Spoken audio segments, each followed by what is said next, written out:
इद्दत निकाह केस का फैसला आ गया। बानी पीटीआई और बुशरा बीबी की सजाएं बरकरार। एडिशनल सेशन जज मोहम्मद अफजल मजोका ने फैसला महफूज किया था जो सुना दिया गया। बानी पीटीआई और बुशरा बीबी की सजा मुअत्तली की अपीलें मुस्तरद। तहरीरी फैसले में कहा दोनों मुल्जिमान के पास सजा मुअत्तली का कोई जवाज मौजूद नहीं। बुशरा बीबी का खातून होना सजा मुअत्तली और जमानत पर रिहाई का जवाज नहीं। सीनियर सिविल जज कुदरतुल्लाह ने बानी पीटीआई और बुशरा बीबी को 7 साल कैद की सजा सुनाई थी।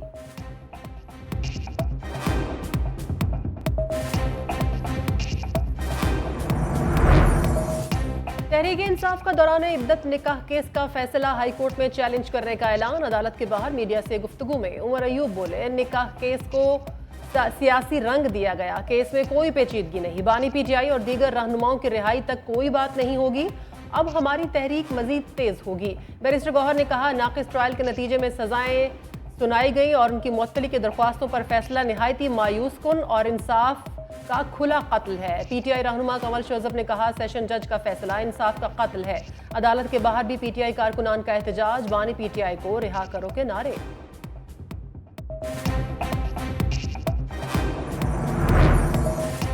सुप्रीम कोर्ट ने पीटीआई की मखसूस नशिस्तों से मुतालिक लिस्ट मांग ली। इलेक्शन कमिश्नर और वुकला को लिस्ट आज ही फराहम करने की हिदायत। दीगर उम्मीदवारों का सर्टिफिकेट और डिक्लेरेशन भी देने का कह दिया। चीफ जस्टिस काजी फायज ईसा ने कहा, गलत फैसले की तशरीह का किसी के पास इलाज नहीं है।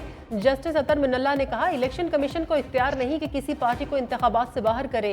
जस्टिस अतर मिनल्ला बोले, इलेक्शन कमीशन के मुताबिक सुन्नी इत्तेहाद काउंसिल गैर मुस्लिम मेंबर को तस्लीम नहीं करता।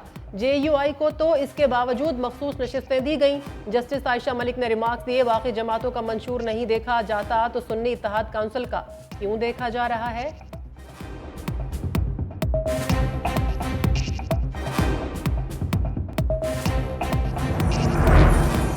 लाहौर हाईकोर्ट का यंग डॉक्टर्स को हड़ताल फौरी खत्म करने का हुक्म। कायम मुकाम चीफ जस्टिस शुजात अली खान ने रिमार्क्स दिए, डॉक्टर्स को अस्पतालों में होना चाहिए, अदालतों में नहीं। डॉक्टर्स को हर किस्म का तहफ़्फ़ुज़ फराहम करेंगे। यंग डॉक्टर्स अदालती फैसले पर कहा, आज जनरल काउंसिल इजलास में हड़ताल खत्म करने या ना करने का फैसला करेंगे।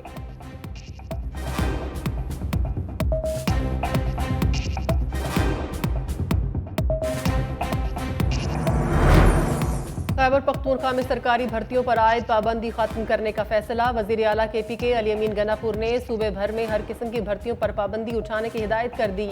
वजीर आला सेक्रेटेरिएट से चीफ सेक्रेटरी को मुरासला जारी कर दिया गया।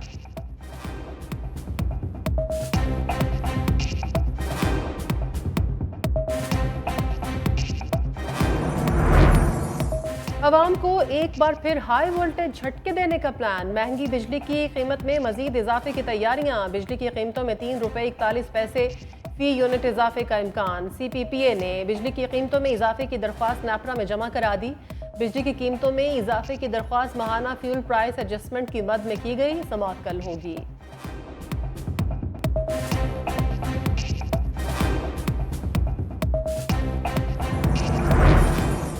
सरबरा अवामी मुस्लिम लीग बिजली का बिल ज्यादा आने पर तिलमिला उठे। इस्लामाबाद में मीडिया से गुफ्तगू करते हुए कहा, बीवी है न बच्चे और ना ही AC चलाता हूँ, मेरा बिजली का बिल 1,68,000 रुपए आया है।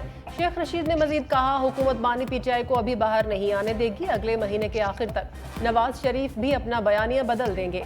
नाकाम बजट पेश करने वाली हुकूमत को घर भेजा जाए।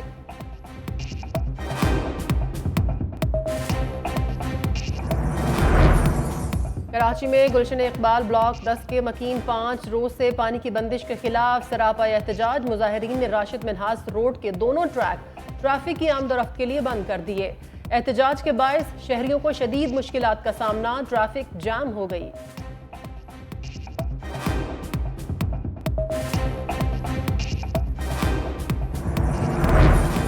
कराची के मुख्तलिफ इलाकों में बारिश, गर्मी की छुट्टी। नॉर्थ कराची, सरजानी टाउन, गुलशन मेमार में बादल बरस पड़े। मलीर, गुलिस्तान जौहर, नाजिमाबाद, साइट एरिया समेत मुल्हिका इलाकों में भी बारिश।